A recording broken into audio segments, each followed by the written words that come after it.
welcome to What's Your Dream podcast. Today we are joined by Sandra Kenley, a renowned public speaker and corporate trainer. Sandra's expertise in personal and professional development has transformed many lives, and she's here to share her insights and experience with us. We'll talk about her journey, her approach to achieving dreams, and gather some practical tips. Don't forget to check out Sandra's LinkedIn profile in the show notes. Let's dive into this inspiring conversation. All right. How are you today, Sandra? I am doing well. Happy Friday. It's pretty Yes. chilly outside. Yes, and lots of snow on the ground, but Very much. yes. Yeah. How are Well, you? very How's great. everything? Very great. I'm leaving town this afternoon, so even better.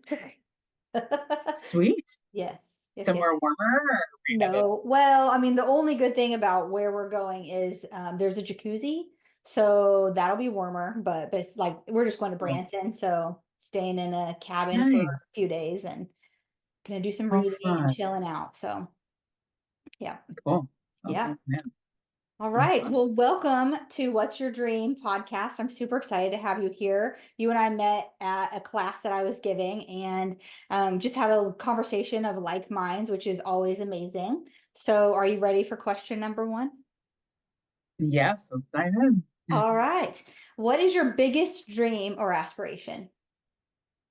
So one of my biggest dreams and aspirations is to become a world recognized speaker. I would say if I could just like blow the top off of um any dream, that would be it. I have idols kind of similar to like John Maxwell's, reach, or Tony Robbins, Dean Graziosi. There's a lot of, various motivational and inspirational speakers that have flown all over the world to share their inspiration and upliftment.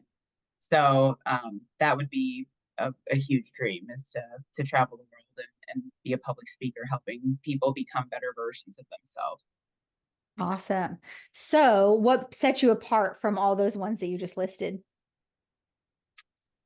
I think my own unique story, right? I mean, we all have like our own walks of life, our own experiences, and there are things that I could probably share about my life experience. I mean, even like growing up in a single parent household.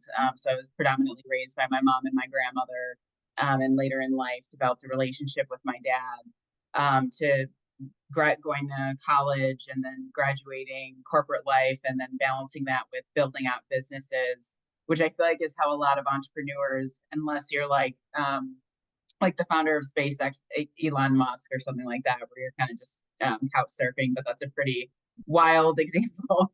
But yeah, I think just my story can connect to others, in ways that some of those already massive successful motivational and uplifting speakers, have. Awesome. I love that. Yeah. So are you talking like huge crowds? Does that make you nervous? Or are you excited for that? Yeah, no, super energized by big crowds, to be honest. Like, in my experience, one question that really helped me define my like business development was, are you a speaker that coaches or a coach that speaks? And I find that I get more energized with a larger crowd more so than like one or two, kind of like an intimate group. And there's a lot of value in that as well. Um, but I find more like one-on-one kind of sucks more energy out of me, where having a larger audience really like pumps it up some more. So yeah, super energized by that. Yeah, that's such a great question. And I'm sitting here thinking, am I a coach that speaks or am I a speaker that coaches? I'm going to have to Right. answer Yeah. that question for myself. Yeah. I had never thought of it that way, because Yeah, I like that. I'm going to the John Maxwell program for speaking and coaching. And the first thing that they have folks to do is to pick your lane. So are you a speaker? Or are you a coach? And then that was kind of how they define it, because they're both beautiful crafts, but they both have their own strategies within each one. So Absolutely. I like that. You gave me something to yeah, think about this weekend. yeah, sweet. All right. Question number two. What makes you feel grateful and full of joy today? I would say my family and my loved ones. My significant and I, we've been together for almost like 2 years now, and I think just the evolution of getting to know someone and being able to sow into them and sowing into and having them sow into you. Because we haven't had kids, but that's like a goal in the future. But being able to have like an intimate relationship and somebody, because I feel like by nature, and I feel like as a woman too, like we enjoy nurturing and stuff like that. But just being able to, yeah, kind of, I guess, give within a relationship and also my family. I've got a pretty close knit family. So being able to have quality time with them is really important and gives me a lot of joy. So yeah, loved ones, family, and then outside of it, yeah, just making an impact in other people's lives, like through the avenues of speaking as well. I'm actually about to roll out a 5 week program where I called it Momentum Shift. And it's going to be based on 5 different laws out of John Maxwell's book, The 15 Laws of Growth.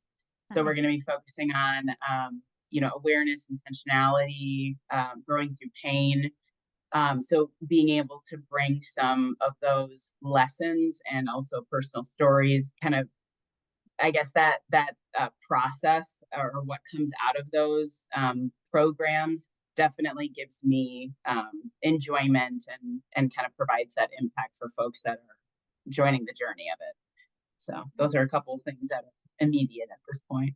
Yeah, I think that's where true happiness comes from, is being able to help other people like that, just make their lives better. Because I know, I mean, you're probably a little similar to me. We've been on this personal development journey for a while. And it's like, if I can just shorten the time period that other people have to sit and read and do all the things, because I've been on this journey for a little over 10 years of just reading every book I can find.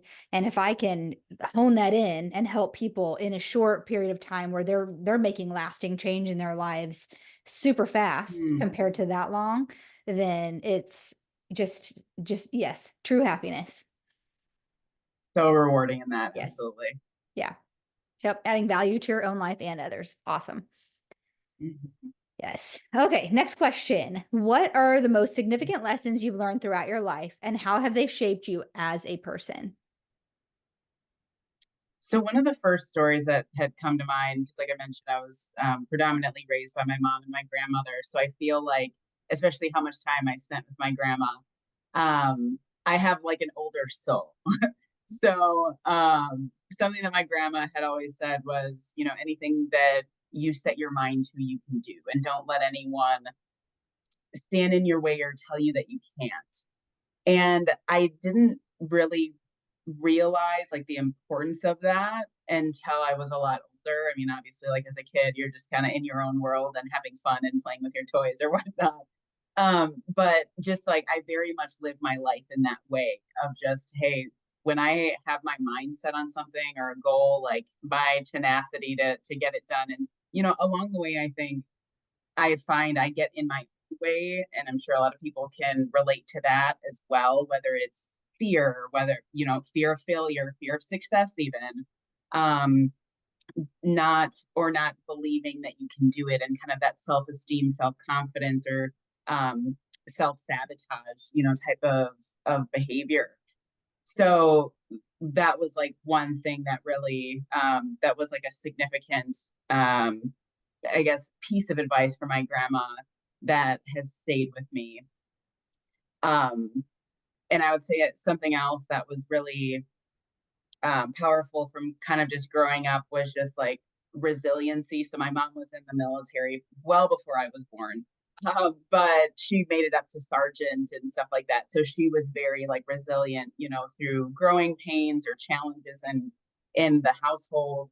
Um, and just having kind of like that like resiliency mindset and just kind of being able to I'm gonna put my big girl pants on and like accomplish whatnot through like challenges or tribulations.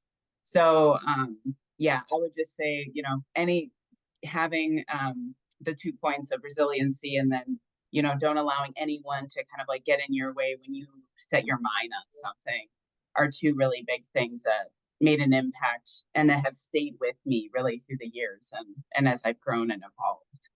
Yeah, and kind of going back to like what you learned from your grandma, one thing I always like to say, or something I've heard, everybody's heard the saying, like, I'll believe it when I see it.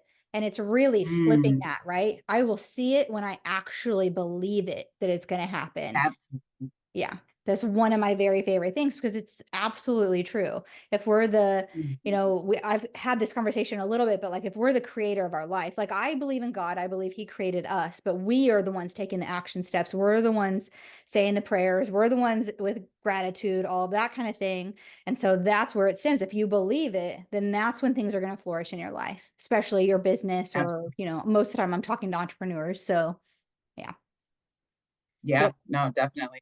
Yep. And like creating that vision in your mind. I feel like that's kind of something that has helped me like as of late is visualizing it and even to your point to praying on it, setting intentions or kind of putting it in the greater universe. This is really what I want to attract in my life. And something that what is her name? Her name's Abraham Hicks. And I think you've actually mentioned her in your training at Yeah. GEW. But she talks about, feeling good in this moment because like that's like the frequency and that's the energy that you're giving off that's going to be attracted back to you. So that's something that I really just try practicing and really like being intentional with putting myself in good feelings. And I know for me, one of my biggest things is like getting up and working out or doing some form of like physical activity in the morning, which also ties into, I was kind of actually flipping through my notes from your session, like the miracle morning and stuff Mhm. like that. But it's kind of like the intentionality of really like positioning yourself to feel good, so that you can be, the best version of yourself and also present, the best version of yourself with clients or with your family and your personal life or whatnot, is like so important as a part of that journey. Yeah, you'll notice other people, like when you're doing that self work, you'll notice other people like showing up differently with you as well. They want to talk about their Mm, dreams. They want to talk about this stuff. And that's why, I mean, with the imagination and the envisioning, I mean, that is, I think it's probably, if not the most important thing besides discipline in your habits to actually getting what you want in life. I mean, those two things combined are just exponential, make your life completely extraordinary and not just sitting in the ordinary. So yes, I love it. agree for sure. Yes, and Esther Hicks and Abraham Hicks and all that, that is, I listen to that while I'm at the gym. Okay. It's kind of ridiculous, but I love it so much because it's just empowering. It's knowing that we are in control more than a lot Hmm. of people think they are. Yeah. So love it. All right. What inspires you and motivates you to keep going even when faced with challenges? Yeah. Um, I think just kind of like the end goal of impact. Mhm. Just as I was sitting with some of the questions before you had, earlier in preparation for this, I think like one of my, I guess, like greatest regrets that I don't want is Mhm. living a life of insignificance. So it's like knowing that I'm going to make an impact and being significant despite, the rough waters that are going to happen because like I feel like you're either going into a storm or you're getting out of the storm in life. Like Yeah. either whether that's you going through something or you're significant or, another family member that you're supporting, but it's continuing to have that end goal in mind, whether that's a picture on your phone or, putting up, I'm like a huge proponent of like putting up affirmations and like goals like in front of me. So I see them every day. So it's that constant reminder as you're working through the muck or you hear a no or, you lose a contract, like going through all of those, small stumbling points, having the end goal in mind is really important for me. Um, and I think another thing is music, to be honest, Mhm. too. I know I actually, so when I was in college, I had studied abroad in London and I remember being homesick. And what actually brought me back to kind of like my grounding or back to my center was music. So that like, I mean, music is so universal, but that was like a really big impact player when I was feeling a little alone, through my study abroad experience. But music is really huge, and also just like podcasts or, I really enjoy the 15-minute clips of Abraham and Esther Hicks. The cartoons. So, yep, Yeah, yep, me too. those are throughout the day.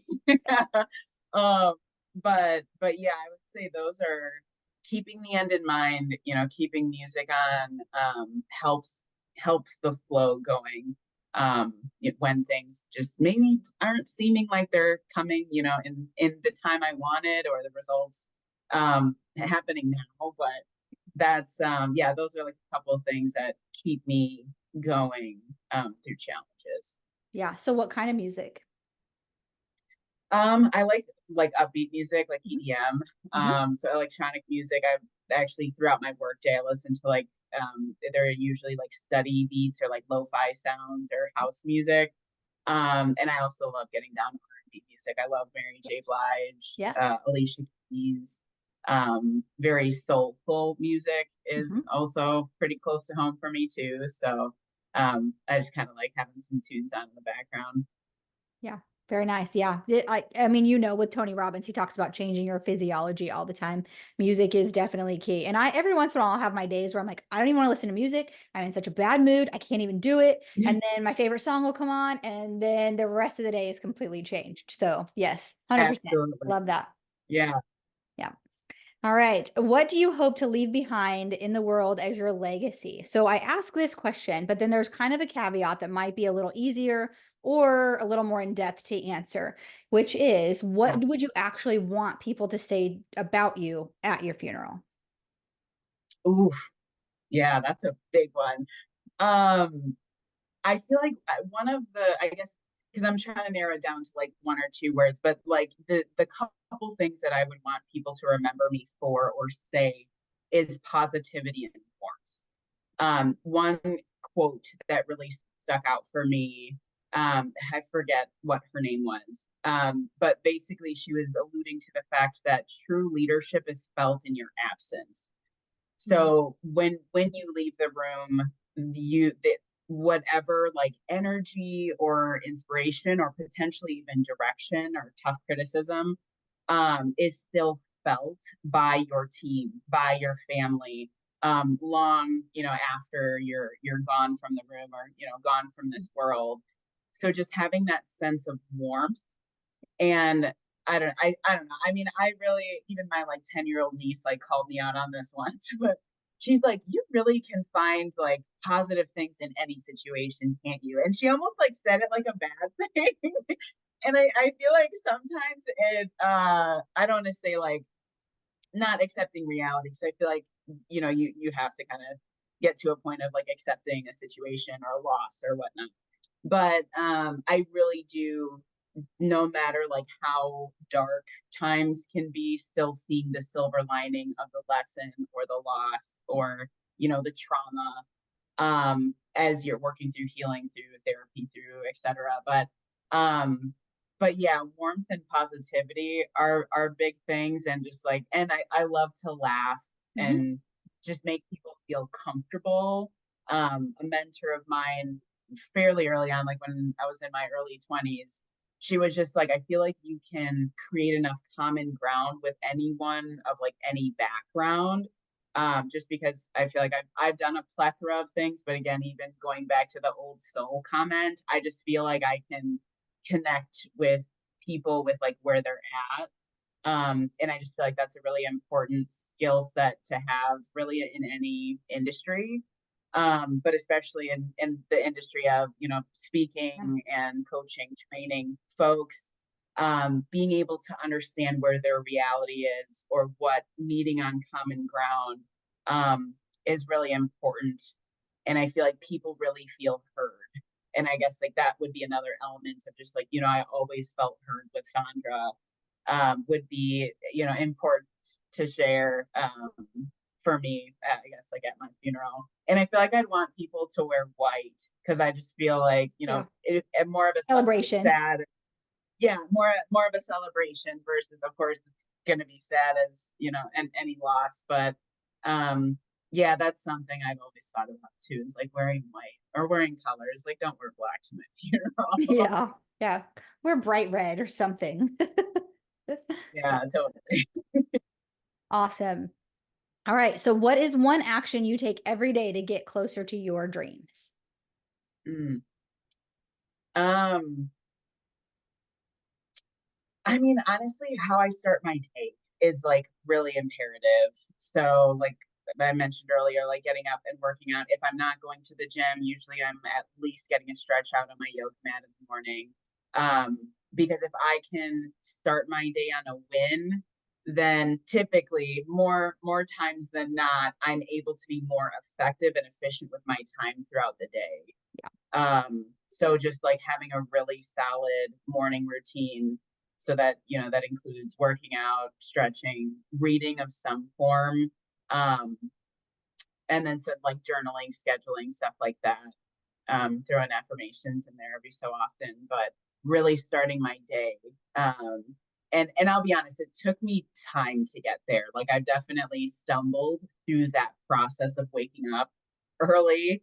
And I don't always hit it. I'm still not perfect, and I don't ever claim to be perfect. A book that really was very pivotal in that process, though, was the 5 a.m. Club. Highly recommend it. I really enjoyed the way it was written because I thought it was kind of going to be like a business textbook ish type of vibe to it, but I really loved how it was laid out like a story, and just like how the lessons were planted very intentionally throughout the story. And yeah, I mean, for whatever reason, I almost like was afraid of waking up early, and I was trying to like understand where that came from. Like, why would you be afraid of waking up early? And I just think for the longest time, I just don't think I was like capable. So again, like kind of going back through that like self defeating like belief system or just like that fear. And I mean, this morning I woke up naturally at 5 o'clock, and also that does not happen every morning. But I was able to do a meditation this morning. I kind of took a little bit of time for myself before I left for the gym. But yeah, just being able to start your day on a win is like incredibly helpful for the energy throughout the rest of the day. Absolutely. I agree with that 100%. And I mean, I've said it before, but I mean, the miracle morning was the pivotal moment in my life, kind of like your 5 a.m. club book. And that I before that could not create a habit at all. I couldn't do anything for more than 4 or 5 days at the very, very most.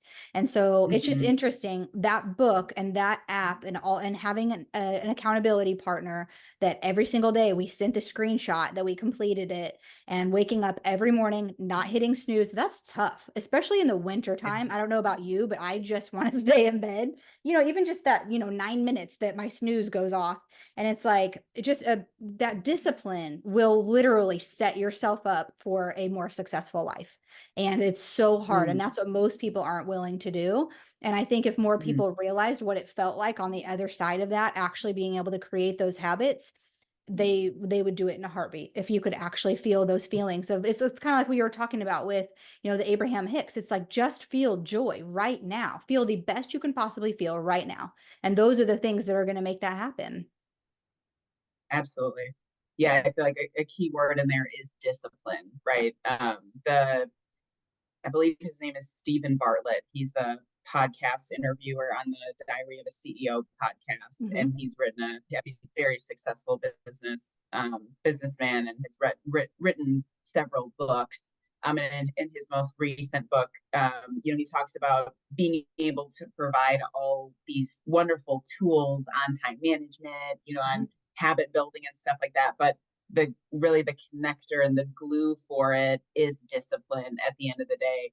And I also would say, like, the belief in self, because Yes. it's like, and I feel like that is an ever growing and evolving process. As we talk about winter, something that I had done, a gift that I had gifted myself for this past season was actually an in-home sauna that you can like take apart. It's like a mobile one, and it came with an ice bath. uh, For the longest time, I kid you not, Trisha, I was like not about ice baths. Like my significant, he was a wrestler growing up, like athlete, like down for ice baths, but I wasn't. I actually felt very claustrophobic in cold temperatures. But I actually started getting to a point where I was looking forward to going into the ice bath.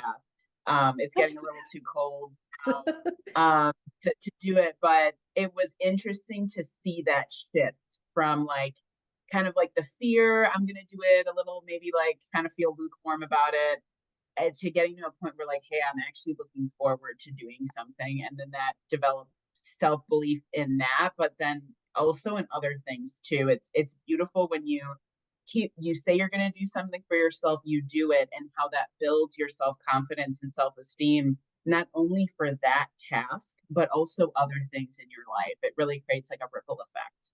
Oh, absolutely. I think if you can get disciplined in one hard thing like that, I mean, I don't know about you. I've started off very small with the whole ice bath. What I've been doing every once in a while, not disciplined in it yet because I am fearful I'm going to die of being cold or something.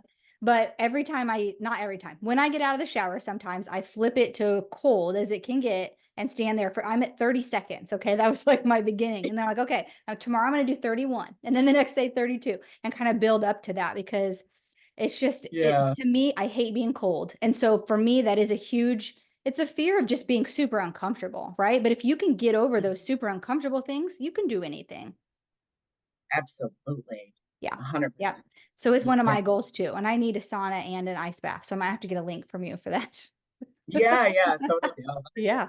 understand. All right. So is there anything else that you just really want to share with the listeners today? I feel like one other point that you had mentioned that was really powerful was finding accountability. So whether that's through a person or through a community, I feel like us as a human race, we do better together, right? So finding a community that you really identify with, that you share values with, and depending if you do want to step out of your comfort zone, maybe joining an organization that you have know nothing about, and there's going to be uncomfortable feelings working through that, but you never know where the synergies could potentially flourish from that. So I think just something just to leave everyone with is, find your tribe, find a person that you can depend on to be accountable to for your growth, because at the end of the day, I feel like no one's really self-made. We were all, birthed into a family, a community, that helps support us through our journey. So I would just highly encourage folks to, reach out to support groups or communities that can help you, in your journey.